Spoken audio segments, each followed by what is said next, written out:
Hey everybody, I'm here today to talk to you about 8 things that drivers hate when other drivers do.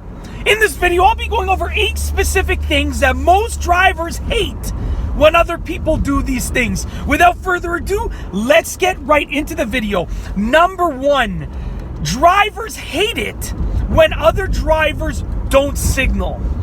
Using your turn signals takes a small bit of effort, but it makes a huge difference. If you plan on changing directions, whether it's turning or pulling a U-turn or a 3-point turn or changing lanes or whatever the case is, without using your signal, then what's going to happen is you're going to be driving this vehicle that weighs several thousand pounds at a relatively fast speed, and you're just going to be moving right and left. No one's going to know what your plans are, and that's a dangerous thing to do for yourself and for everyone around you. But using your signal allows other drivers to know exactly what your plans are, and therefore it greatly increases the safety of you and the drivers around you. So just use your signal whenever you need to use your signal. It's as simple as that. Whether it's jam-packed on the roads or whether you're the only car on the road, just make it a good habit to always use your signal.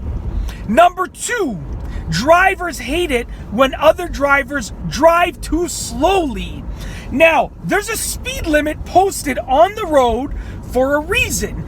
It basically signifies the speed that you should go, or the speed that you can safely go when the road conditions are ideal. So if the roads are dry and the road conditions are ideal, then unless there's a huge amount of traffic, you should be driving the speed limit. Now, if the flow of traffic is slower than the speed limit, then it's 100% understandable that you're going to be driving slower than the posted speed limit. For instance, if the speed limit is 50 kilometers an hour, but the flow of traffic is 40 kilometers an hour, then it's understandable that you're going to be driving 40 kilometers an hour. But if the speed limit is 50 kilometers an hour and everyone else is driving 50 kilometers an hour, but you're driving 25 kilometers an hour, that's too slow. And that's what aggravates other drivers. Number 3, drivers hate it when other drivers play their music too loudly. Now, once again, it's understandable that if it's a Friday, you just finished work, you're going to play your music a little bit louder than usual. It's understandable. But what drivers hate is when they're sitting in their car with their music playing low or no music on at all, and they hear the music from the car behind them or beside them blasting into their car. It just aggravates drivers, and it's not good with regards to drivers' etiquette. Number 4, drivers hate it when other drivers follow too closely. There's nothing worse than just looking in your rearview mirror and you see the person behind you riding so close to your rear bumper. It aggravates you, it makes you nervous as a driver because you don't want to slam on your brakes. Even if you have to slam on your brakes, you don't want to do it because you don't want to get rear-ended. Nobody wants to get into an accident, whether it's their fault or the fault of the person behind them. Nobody wants to be part of an accident, period. So with that being said, don't follow too closely. It's unsafe for you, for the driver in front of you, for the driver behind you. It's unsafe for everybody. Number 5, drivers hate it when other drivers park badly. Now, what happens is sometimes you're driving in a parking lot and you see a car that's parked on a little bit of an angle, and it's not too bad. I mean, it's not, you look at it and you say, why didn't you straighten your car out? But it's not that big of a deal because it doesn't affect you. But when it does affect you is in this way, okay? Let's say you see an open parking spot and the person who parked on one side parked too close to that open parking spot. The person who parked on the other side parked too close to that open parking spot. And that leaves you with the tiniest bit of space to park your car. You have virtually no space to park your car. It's as simple as that. Don't park badly.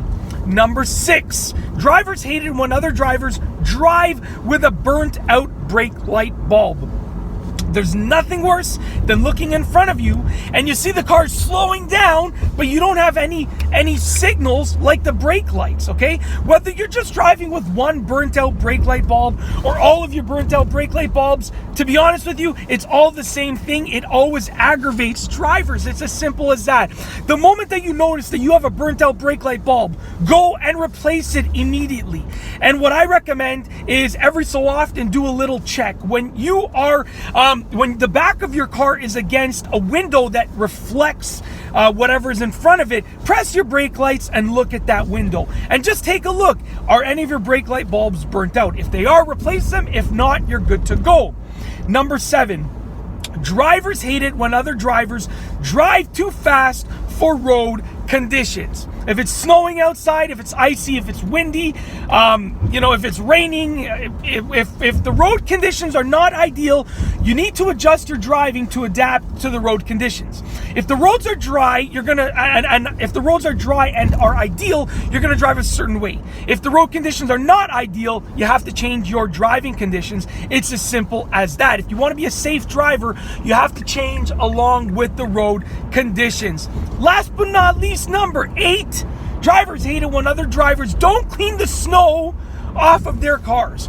Now, most people will clean their windshield and their windows before they start driving, and that means that they can see.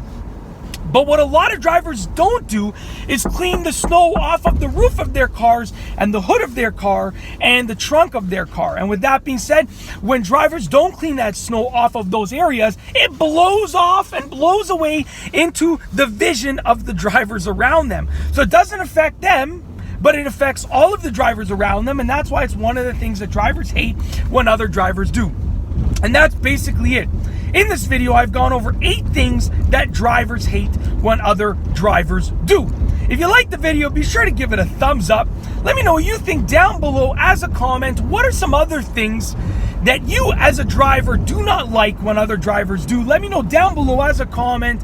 And of course, be sure to subscribe for more great car and driving videos just like this one. And that's all I have for you today. Thanks for watching.